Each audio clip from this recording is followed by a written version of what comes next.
분포정수회로 네 번째 시간입니다. 이제부터는 조금 실무적인 것과 관계가 있는데요. 무손실 전송선로. 무손실 전송선로는 없겠지만 무손실로 가정하는 거죠. 길이가 짧은 전송로와 같이 생각하면 되겠습니다. R도 G도 제로. 그러니까 레지스턴스와 컨덕턴스가 제로인 선로를 무손실 선로라고 이렇게 얘기를 합니다.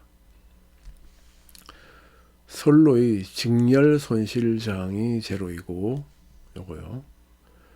또 선로의 병렬 손실 컨덕턴스도 제로인 선로를 말한다. 자, 무손실 전송 선로의 미소 구간 특성 임피던스. 미소 구간 특성 임피던스라고 했는데 미소 구간부터 특성 임피던스가 적용되니까 이렇게 썼고요. 미소 구간이라 이러면은 이 미소 구간의 의미가 주파수에 따라 다 다릅니다. 예를 들어서 AC 60Hz다. 그러면은 파장이 워낙 길기 때문에 여기서 여기까지 10m도 미소 구간으로 생각할 수 있고 100m도 1km도 미소 구간으로 생각할 수 있을 거예요. AC 60Hz 같으면 1MHz 같으면은 거의 한 1m 가까이도 미소 구간으로 생각할 수 있겠죠. 반면에 초고주파, 밀리미터파 이런 파일 때는 1cm도 미소 구간이 될 수가 없죠. 너무 길어서. 1mm도 미소 구간이 될 수 없을지 모르겠습니다. 그런 주파수에 대해서는. 미소 구간의 기준이 주파수에 따라서 다르다 하는 사실을 알아두시기 바라고요. 선로의 미소 구간 dx에서 요거리를 dx로 보는 거죠. 미소 투자율, 여기에 투자율, 여기에 인덕턴스에 의한 투자율과 미소 유전율이라는 것은 여기죠, 여기에. 이 선로 사이에 공기 유전율 입실론 제로. 이게 그런데 미소 구간은 투자율 값도 다르겠고 작겠고 미소 유전율 값도 작겠죠. 그러나 어쨌든 여기에 흐르는 전류는 이것의 비에 의해서 결정되기 때문에 그대로 적용할 수 있는 거죠. 미소 인덕턴스와 미소 커패시턴스가 정해지고 이들의 제곱근비에 의해서 전기와 자극의 비가 정해지며 전압과 전류의 비가 정해지는데 이들의 비가 모두 G0 대 1이다. 이게 특성 임피던스죠. 자,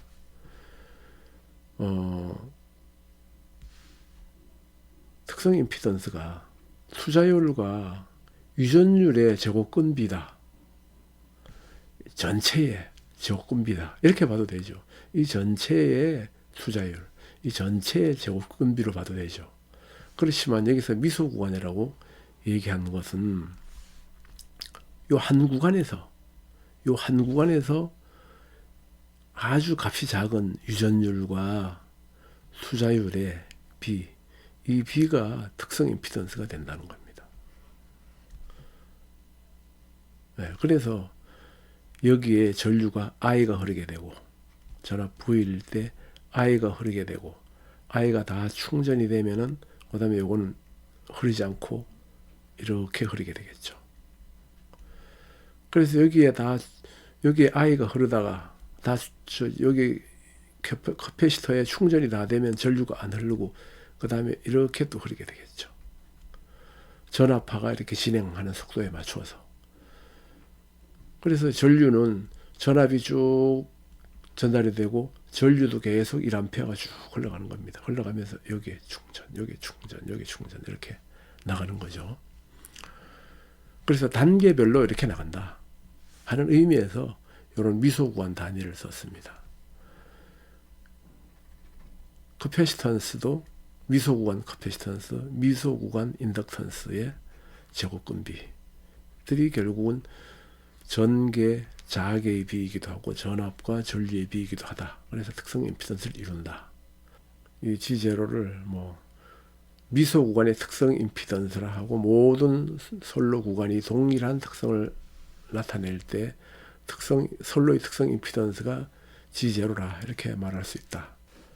케이블의 규격을 나타낼 때 그 선로의 특성은 인덕턴스는 마이크로헬리, 캐퍼시턴스는 피코페럿 퍼 메타로 일반적으로 나타냅니다.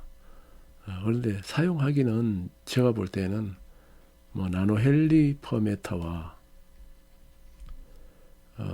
피코페럿 퍼 메타로 나타내는 게 비슷하더라고요. 왜냐 이러면은 이렇게 나타내 앞에 수치가 비슷해서 좀 사용하기가 편한 것 같아요. 여기에서도 이제 특성 임피던스에 대해서도 설명을 하는데 사실은 특성 임피던스 지금까지 설명해 온 것도 R과 G가 제로일 때를 가정한 것입니다. 그래서 특성 임피던스는 이렇게 나오는 거죠. C와 L의 제곱근비, 또 투자율과 유전율의 제곱근비, 이렇게 표현이 되는 겁니다. 그리고 특성 임피던스의 평행 이선식과 동축 케이블도 설명을 드렸는데 한 번 더 간단히 요약한다면은 이 범위 내에 전개와 자개는 이 범위 내에만 존재한다. 그래서 자개의 방향은 전부 더해지는 방향으로 생기고 또 전개의 이 전체의 크기와 자개의 크기가 합한 이 비율, 전개와 자개의 비율이 특성 임피던스가 된다 하는 거였고, 동축 케이블에서는 이너 컨덕터와 아우터 컨덕터 두 개 사이에서만 전개와 자개가 존재한다. 여기서의 전개와 자개의 비가 특성 임피던스고 바깥쪽에는 자개가 발생되지 않는다. 라는 정도의 말씀을 드렸습니다. 자, 실제로 우리가 사용하는 케이블의 특성 임피던스, 방송용으로는 대개 55ohm으로 송신 쪽에서는 55ohm을 전부 사용하고 있습니다. 송신 케이블.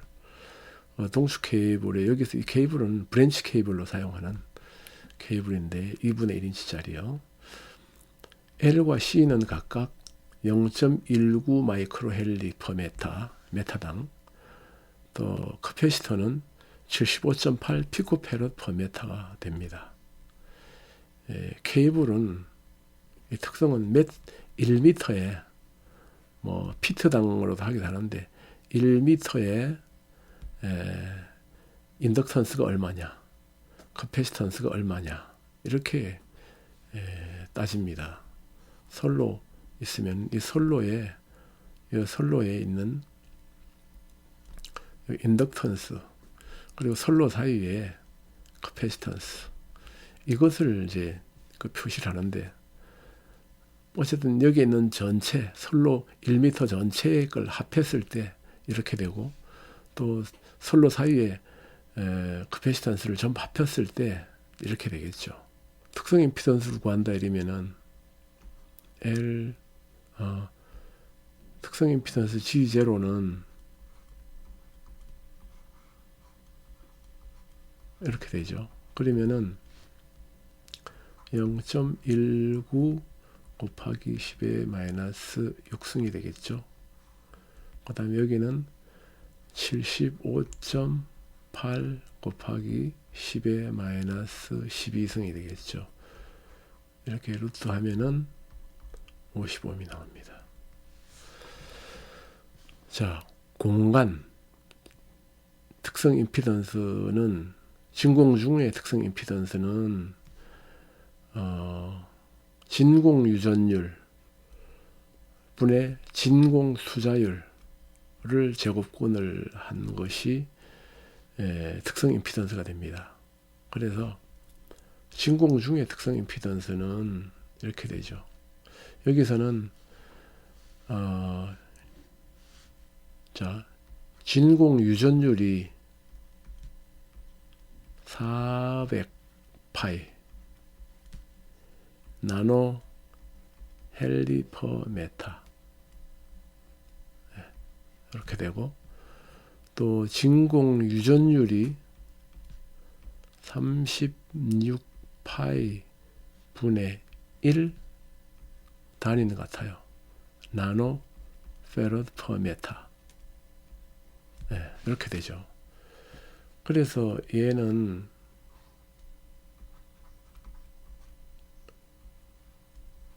이 식이 되잖아요. 이 식이 되니까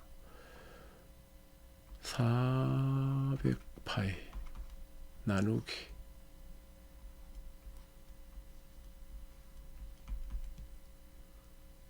예?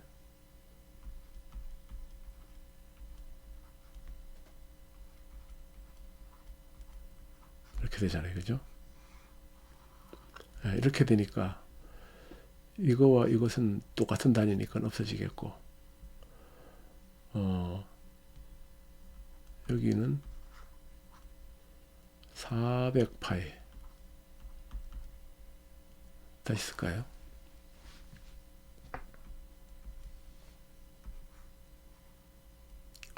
400파이 곱하기 36파이가 되네요. 그죠? 이렇게 곱하면은 120파이가 됩니다. 이것은 377오음이 되겠죠. 공기 중의 특성 임피던스는 377오음이 되겠습니다. 그래서 전파는 전개는 377이 되고 자개는 1이 되는 거죠. 자개는 377대 1 이렇게 되는 거죠. 자, 다음 넘어가겠습니다. 특성 임피던스가 55ohm이라고 하고 L이 190 나노헬리, C는 75.8 피코페럿 퍼 메타. 숫자를 좀 비슷하게 하기 위해서 나노헬리 피코페럿을 썼습니다. 인동축 케이블의 단위 길이의 등가회로,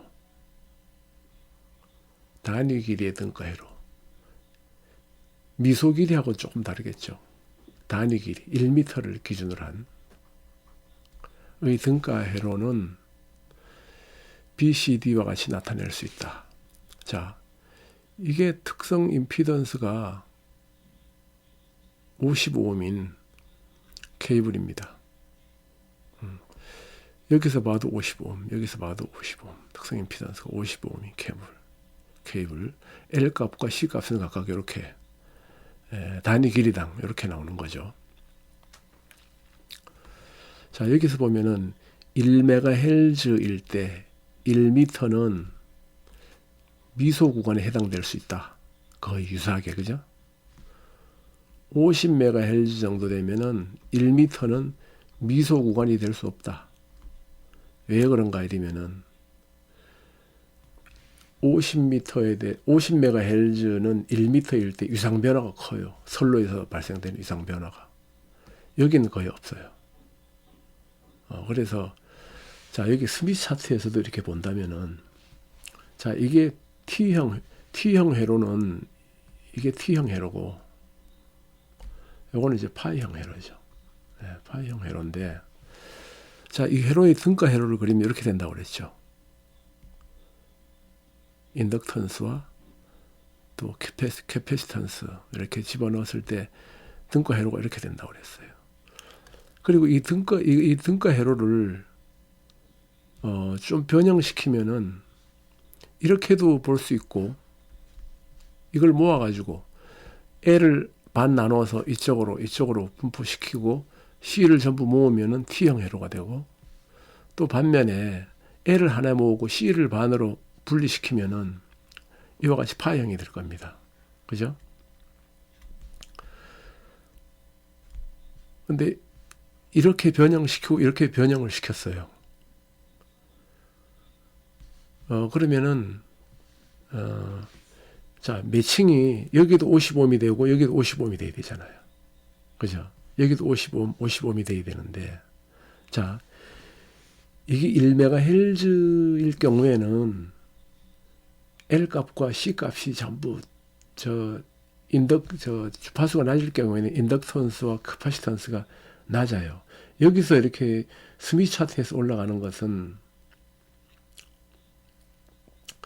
1MHz일 때는 요 값들이 아주 미소 조금씩 올라갑니다. 조금 올라갔다가 이게 95 나노헬리라도 여기서는 1MHz에서 이만큼 올라갔다가 또 75.8 피코페럿 이만큼 내려왔다가 또 95 나노헬리 올라가니까 이렇게 올라가서 거의 제자리에서 약간 이제 움직이는 정도, 그런 정도입니다. 그렇기 때문에 1MHz에서는 거의 같다고 볼 수 있어요.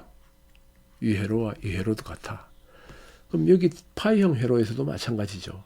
1MHz에서는 조금 내려왔다가 올라갔다 내려오니까 파이형 회로와도 등가 회로가 된다. 이렇게 볼 수가 있습니다. 그런데 여기에 50MHz일 경우에는, 여기서 보면은 50MHz일 경우에는 95 나노헬리 정도 되면은 뭐 한 이 정도 갈 겁니다. 이 정도. 그럼 이 정도 가서 뭐 1MHz 정도면은 뭐 요 안에서 이렇게 왔다 갔다 했겠죠. 이렇게 조금 왔다 갔다 했겠죠. 근데 50MHz 정도 되면은 이렇게 갑니다. L 값이. 이렇게 돼가고 75.8이 그리고 자, 75.8이 여기 와서 딱 끝났다고 가정한다면은 다시 95 나노 헬리를 올라가면은 쫙 여기 와서 매칭이 되겠죠. 그런데 주파수가 높아지면은 이 값이 커집니다. 이 값이 좀 더 커져야 돼요. 아니, 작아져야 되죠. 이게 실제로 75.8을 여기다 적용하면은, 자, 95 나노 헬리일 때는 이만큼 가고, 75.8 하면은, 여기 와서 딱 멈춰주면 좋은데, 이게 쭉 더 내려갑니다. 이렇게 내려가기 때문에, 여기서 인덕터를 95 나노 헬리를 올려주면은, 이게 이렇게 이쪽으로 가요. 이렇게. 그래서, 중심에서 많이 벗어납니다. 그러면 이제 중심에 있어야 매칭이 되는 건데, 이 중심에서 여기 갔다가 여기 55이니까 갔다가 제자리로 와야지 매칭이 되는데 엉뚱한 데로 가버리는 거죠. 그래서 50MHz 같은 경우에는 등가 회로로 볼 수 없다. 50MHz에서 등가 회로를 하려면은 이 값을 줄여줘야 된다. 75.8을 뭐 좀 팍 줄여가지고 뭐 한 50 한다든가 40 한다든가 이렇게 줄여서 조정을 해주면은 제자리로 올 수 있다. 그러니까 50MHz에서도 이 값만 변형시켜주면은 등가 회로로 만들 수 있다. 이런 얘기가 되겠어요. 여기서 마찬가지예요. 이 C는 똑같은 값이잖아요. 그죠? 똑같은 값이니까 하나는 이렇게 내려오는 값이고 하나는 또 이렇게 여기서 이렇게 내려가는 값이잖아요. 그러니까 요 길이만 요 정확히 맞춰주면은 항상 제자리로 들어올 수 있어요. 그 얘기는 뭐냐 이러면 요 두 개 값은 똑같고, 그죠? 똑같고 요 값만 지금 190 나노 헬리인데 예를 들어서 이것이 주파수가 높을 때 쭉 해서 여기서 멈춰주면 좋은데 이만큼 이렇게 간단 말이에요.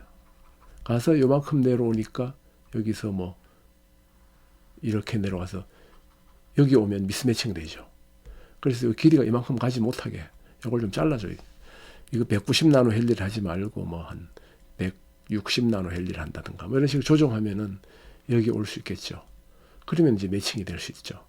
그래서 1MHz에서는 어느 정도 등가 회로가 될 수 있지만 50MHz에서는 등가 회로가 되려면은 요 센터에 있는 것을 조정해 줘야 된다. 이런 점이 있어요. 요건 좀 실무적인 문제죠. 이론과는 글쎄요. 이론적으로도 알아야 되겠지만은 하여튼 이런 부분들이 좀 실무적인 부분에 해당된다 하는 것을 말씀드리고요. 선로의 특성 임피던스는 주파수에는 무관해요. 여기서는 이 특성 임피던스는 여기 50오hm, 50ohm인데 주파수가 높거나 낮거나 특성 임피던스는 50오hm 동일합니다. 동일할 수밖에 없죠. 그죠? 모든 선로는 특성 임피던스를 갖는다. 그죠? 모든 DC에도 특성 임피던스를 갖는다고 그랬잖아요. 그러니까 주파수에는 무관하다.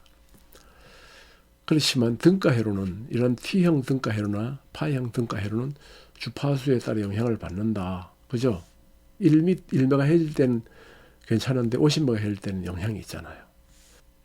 T형 등가회로와 파이형 등가회로의 직렬 리액턴스와 병렬 서셉턴스는 주파수가 높아질수록 커진다. 그렇죠? 자, 여기 리액턴스나 서셉턴스는 주파수가 높아질수록 커지고, 그죠? 여기에 병렬 서셉턴스나 직렬 리액턴스는 주파수가 높아질수록 당연히 커지죠. 그렇지만 특성 임피던스는 주파수에 영향을 받지 않는다. 여기 분포 정수회로가. 그러나 등가회로는 영향을 좀 받는다 이 말이죠. 받지만은 조정할 수는 있다. 이렇게 이런 방법으로. 여기서는 인덕턴스를 조정하고 여기서는 커패시턴스를 조정하고 해서 등가회로로 만들 수가 있다 하는 거죠. 소자 값은 스미스 차트를 이용하거나 4단자 전송 파라미터의 선로 방정식으로부터 구할 수가 있다. 이렇게 임피던스를 우리가 매칭시킬 때에 이와 같이 벗어나는 것에 대해서는 이러한 부분들을 매칭을 시켜야 되는데 주파수가 또 이렇게 다른 경우 높거나 이렇게 다른 경우에는 이 값들을 우리가 구해야 되는데 스미스 차트를 이용해서 구할 수 있죠. 여기서처럼 여기서 이렇게 갔다가 또 병렬로 갔다가 또 직렬로 오면서 이 값들을 맞춰줄 수가 있죠. 이렇게 스미스 차트를 이용해서 파이형 또는 T형을 설계할 수도 있고 4단자 전송 파라미터 선로 방정식에다 직접 대입해서 구하는 방법도 있습니다. 자, 다음은 이게 단위 길이 1m인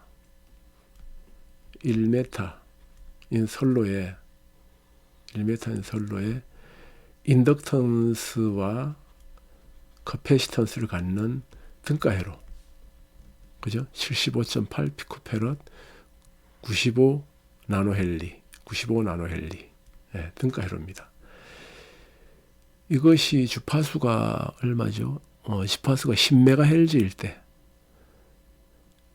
전에 1MHz는 등가회로로 볼 수 있고 그죠? 50MHz는 등가회로로 볼 수가 없다 이랬거든요. 근데 10MHz는 어떨까요? 10MHz는 푸시하니까 거의 좀 움직임이 보이네요. 그죠? 1MHz 같은 경우에는 보이지 않겠죠. 그러나 10MHz니까 이만큼 보이네요. 근데 50MHz는 여기까지 올라가잖아요. 이렇게 와서 이렇게 보잖아요. 근데 여기도 사실 올라갔다가 여기 내려오는 건 조금 더 길어졌겠죠. 그래서 다시 올라가는 거는 이렇게 올라와서 정확히 매칭은 안 되겠지만 그래도 거의 매칭이 되는 상태예요. 이걸 좀 확대해 본다면 이렇게 볼 수 있겠죠. 여기서 95 나노헬리 올라갑니다. 95 나노헬리. 자, 여기 올라갔어요. 올라갔는데 그 다음에 병렬로 75.8 피코페럿 그죠? 여기서부터 75.8 피코페럿 병렬로 쭉 내려가면은 여기까지 옵니다. 그 다음에 다시 95 나노헬리 올라가면은 쭉 올라가면은 이렇게 돼서 매칭이 되는 거죠. 그죠? 자, 그리고 이거는 파이형 회로예요. 파이형 회로는 자, 인덕턴스는 두 개를 합한 값 95, 95 하니까 190, 그죠? 190 나노헬리. 그 대신 커패시턴스를 두 개로 나눠요. 이쪽으로 저 나눠.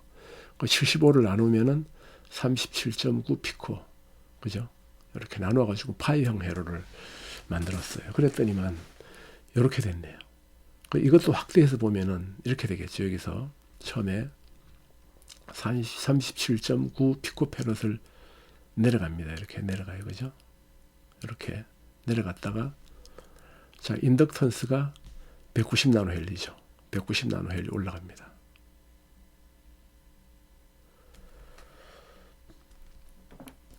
자, 이게 스미스 차트는 지금 혹시 모르시는 분들은 나중에 스미스 차트를 따로 또 강의할 겁니다. 근데 일단 뭐 여기서는 일단 뭐 설명드린 대로 보고 궁금한 부분들은 그때 가서 보시면서 이해하시면 될 것 같아요. 여기 빨간 선 따라 올라가는 인덕턴스, 직렬 인덕턴스고요. 직렬 리액턴스죠. 직렬 리액턴스. 인덕턴스일 때는 이렇게 올라가고, 커패시턴스 직렬일 때는 내려가고, 또 반면에 병렬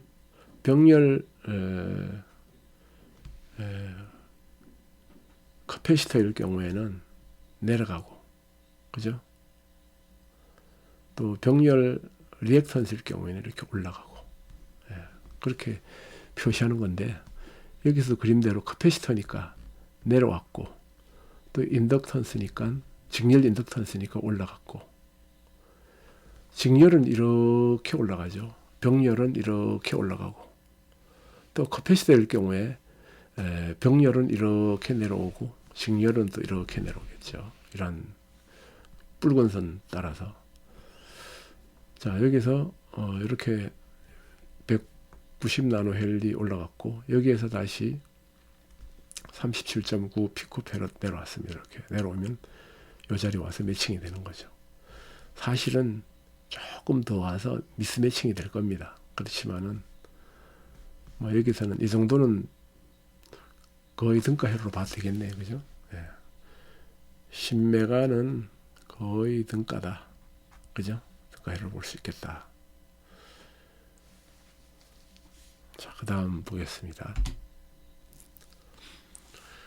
자, 여기서 우리가 선로의 특성 임피던스가 55.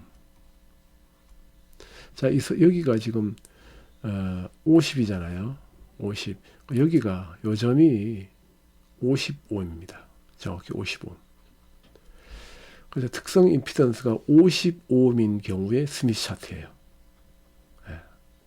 그런데 여기서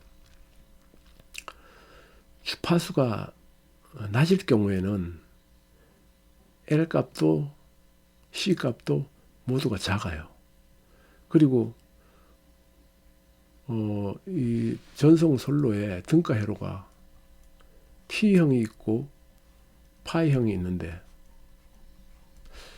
T형도 등가고 파이형도 등가예요. T형과 파이형은 완전히 다른데, 그런데 주파수가 낮은 경우에는 등가 회로가 된다고 그랬잖아요. 여기에서 보면은, 자, 자세히 봅시다. 여기서 값이 아주 작다 생각해봐요. 자, 요만큼 올라갔다가 요만큼 내려왔다가 다시 요만큼 올라갔어요.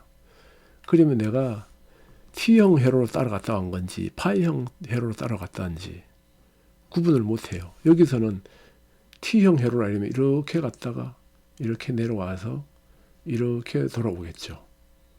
파이형 회로면 왼쪽으로 이렇게 갔다가 이렇게 돌아와서 이렇게 내려오겠죠. 그런데 구간이 아직 짧을 때는 내가 T형을 따라갔다 와도 파이형으로 갔다 온 거하고 구분을 못해요. 자, 파이형으로 갔다 와도 이렇게 갔다가 이렇게 왔어요.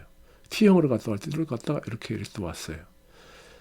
그러니까 거의 여기는 수직에 가깝기 때문에 수직으로 올라갔다가 수직으로 내려왔다가 다시 제자리로 갔어요.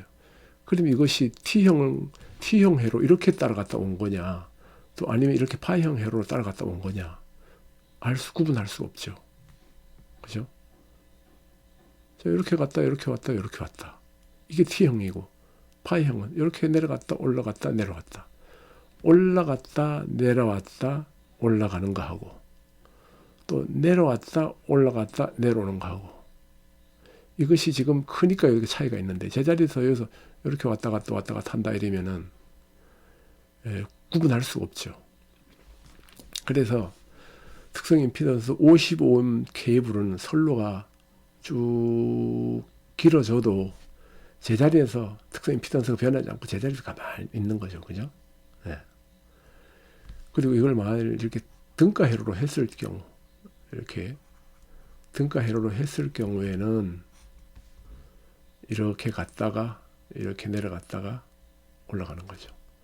자, 직렬 인덕턴스, 청색 병렬 커패시턴스, 그 다음에 직렬 인덕턴스, 이렇게 올라가는 거죠.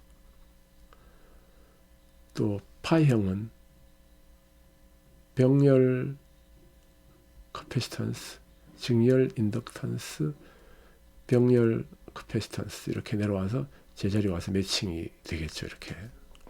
네. 자, 그래서 이것이 클 때는 이쯤 갔다가 다시 이렇게 내려오면 표시가 나요. 또 여기도 이만큼 내려갔다가 올라갔다가 다시 내려오면 표시가 나는데, 아주 짧은 미소 구간에 조금 올라갔다 내려갔다 하면은 사실 모른다. 그래서 이것을 조금 더 확대한 것이 등가 회로가 T형 회로고 파이형 회로다. 그렇게 T형, 파이형으로 노골적으로 이렇게 표시를 하게 되면은 주파수가 높아지면 이렇게 벌어진다. 이것이 이렇게 점점 벌어진다. 벌어지게 되면은 이 값과 이 값은 대칭이 되니까 요 값만 여기에 딱 맞아주면 되는데 안 맞아주고 더 길다. 그렇기 때문에 이 값을 조정해 주면 된다. 좀 짧게. 그래서 항상 T형 회로에서는 임피던스가 동일할 때, 여기 임피던스나 여기 임피던스가 같을 때에는 이것만 조정해 주면 된다. 여기는 같게 하고, 또 파이형 같은 경우에는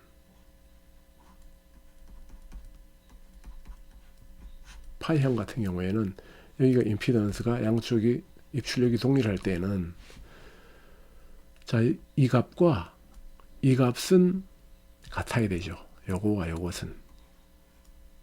그래야지 제자리 들어올 수 있으니까. 요 값이, 인덕턴스 값이 쭉 자라가가지고 딱 여기서 멈추는 값. 더 길어도 더 짧아도 안 되죠. 그죠? 딱 짧으면 여기로 올 거고 길면 여기로 올 거니까. 예. 그래서 요 길이를 딱 맞춰줘서 여기에 들어오도록 매칭시켜준다. 그게 이제 매칭 회로죠. 물론 여기 임피던스와 여기 임피던스가 다를 때는 어떡하냐. 그건 이제 다음에 공부하도록 하겠지만은, 우선 같을 때는 이렇게 해서 매칭을 시켜줄 수 있다 하는 것입니다. 그래서 T형 회로와 파이형 회로의 차이점을 이제 설명하기 위해서 이렇게 했는데, 결국은 쭉 등가 회로니까 쭉 주파수를 낮춰가면 결국은 여기에 온다. 이것도 주파수를 낮춰오면 여기 온다. 그러나 주파수를 높이면은 T로 갈 수도 있고 파이로 갈 수 있는데, 어디로 가든지, 그리고 원점으로 돌아오는 게 목적이니까 원점으로 돌아오게 하기 위해서는 센터 값을 조정해 주면 된다 하는 것입니다. 자, 이해하시겠죠? 그 다음에 전파 정수는 이제 말씀드렸죠. 감마는 알파 플러스 J 베타. 요거는 감쇄 정수. 얘는 위상 정수. 근데 감쇄 정수는 대개 제로로 한다. 왜? 선로는 메타당 손실이 메타당 100메타당 0점 몇 dB 이런 식으로 표시를 합니다. 그렇기 때문에 여기는 의미가 없어요. 그래서 이것은 제로다 이렇게 보면 됩니다. 이것은. 그래서 J 베타만을 고려하면 돼요. 그리고 J 베타는 GY죠. 루트 GY. 자, G값, 또 Y값. 그죠? 그러니까 감쇄정수가 제로를 했으니까 R도 제로, G도 제로. 남는 건 J 오메가 L, J 오메가 C 루트. 그죠? 그래서 J 오메가를 앞으로 빼면은 J 오메가 루트 LC가 된다. 따라서 베타는 오메가 루트 LC가 된다. 그런데 이것이 무엇을 의미하는가 궁금하죠. 진행파의 전달 속도를 알아보도록 하겠습니다. 선로에서 신호파가 얼마나 빠른 속도로 이동할 것인가, 이것을 좀 알아보기 위해서 공부하는 시간을 가졌습니다. 여기 사인파가 있는데요. 이 사인파의 한 주기는 각으로 나타내면은 2파이 라디안이 되겠습니다. 이 사인파의 한 주기에 걸리는 시간은 t라고 합니다. 한 주기, 1주기, 1주기를 t라고 하고, 또 이 한 파장으로 나타낼 때 이 파장의 길이 1파장의 길이를 람다라고 하자. 그리고 이 사인파에서 요 지점을 t라고 하고, 파장 길이로서는 d라고 하자. 이럴 때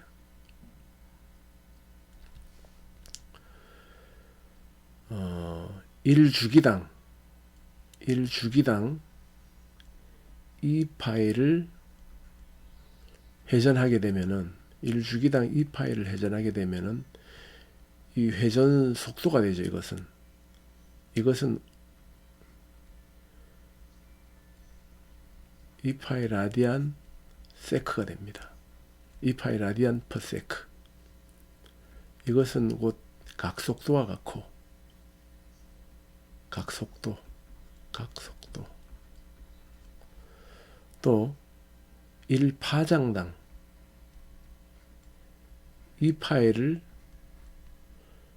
각을 회전하게 되면은 이것은 미터로 해야 되나요? 자, 이것은 베타로 나타내는데 위상정수라고 말하죠. 그래서 자, 여기 지금 T인 점 또는 D인 점의 이 값은 얼마가 될까요? 이 값은, 자, 이걸 말하는 겁니다. 주기가 2파일 때 주기의 시간이 t인 파잉에서 시간 t인 곳의 값과 이곳의 값과 파장으로 하여 거리가 d인 이곳의 값은 같아. 당연히 같겠죠. 자, 이것을 식으로 나타내면은 이 지점의 값은 자, 이렇게 나타낼 수 있겠죠. 사인 t분의 2파이 위에다 t를 곱한 값. 즉 한 주기가 t예요. 자, 이 한 주기가 t인데 이 중에서 이 한 주기가 2파인데, 그죠? 한 주기당 2파이 회전하잖아요. 그죠? 회전하는 속도인데, 자, 요만큼의 시간을 곱해주면은 이 위치는 여기가 되겠죠. 그죠? 자, 이걸 나타낸 것이고, 이것은 마찬가지로 1파장당 2파이 라디안을 회전하게 되는데, D만큼 길이를, D 위치를 적용해 주면은, 그죠? 여기까지가 람다인데 여기 위치를 적용해 주면 요 값이 나오겠죠. 그래서 결국은 이 값은 T로 하나 D로 하나 값이 같아 하는 것입니다. 자, 그래서 여기에 전송 선로에서의 전파 속도를 구할 수가 있게 되는데, 뭐 물론 전파의 속도라는 것은 위상 속도라고도 말합니다. 여기에서 t분의 2 파이를 오메가로 놓고 람다분의 2 파이를 이제 베타로 놓았죠. 그랬을 때 식이 이렇게 됩니다. 여기에서 자 t와 d는 속도와 관계된 요소죠. 그래서 d를 t로 나누면은 거리를 시간으로 나누면 속도가 되잖아요. 그죠? 그래서 베타를 오메가 밑으로 이렇게 가면은 베타분의 오메가는 V가 된다. 이것이 위상속도가 되겠습니다. 위상속도가 베타분의 오메가가 되죠. 자, 전 시간에 베타는 뭐라고 그랬나요? 베타는 오메가 루트 LC라고 했죠. 그래서 그대로 이렇게 적용하죠. 이렇게 적용하면은 오메가 지워지고 루트 LC분의 1이 됩니다. 이것이 전파의 속도, 즉 이상 속도가 되는 겁니다. 자, LC 값은 L만 변할 수 없고 C만 변할 수 없죠. 왜냐하면 LC는 특성 임피던스를 결정짓는 숫자이기 때문에 L이 크면 C도 같이 크고 L이 작아지면 C도 같이 작아지겠죠. 그런데 단위 길이당 L과 C 값이 비례적으로 크게지죠. 커도 또 작아져도 비례적으로 작아지고 클수록 L과 C 값이 클수록 전파의 속도는 느려진다. 당연하겠죠. 전파가 이동하는데 이 선로의 인덕턴스가 많으면 많을수록 또 그리고 또 이 용량이 클수록 분포 용량이 클수록 충전하는데 시간이 많이 걸리겠죠. 전류가 작아지니까. 그러니까 당연히 전파의 속도가 느려지겠죠.